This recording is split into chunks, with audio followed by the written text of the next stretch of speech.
Welcome to the Slop Farm. Enjoy the video. In this video, I will show how to make pumpkin paste.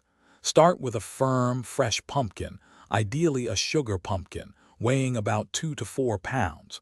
After a good wash, carefully slice it in half. Scoop out all the seeds and stringy bits from the center. This initial preparation is crucial for a smooth, delicious paste. We're aiming for a clean canvas to build our flavor. Now, place your pumpkin halves cut side down on a baking sheet.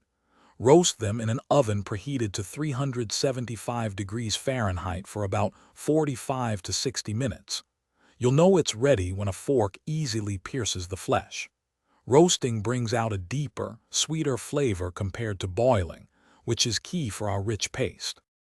Once cooled, scoop the tender pumpkin flesh from its skin directly into a food processor.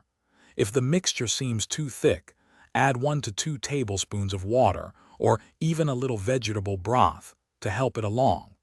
Blend until you achieve a perfectly smooth, lump-free paste.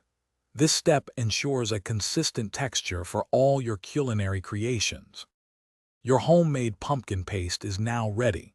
Store it in an airtight container in the refrigerator, where it will stay fresh for about 5 to 7 days.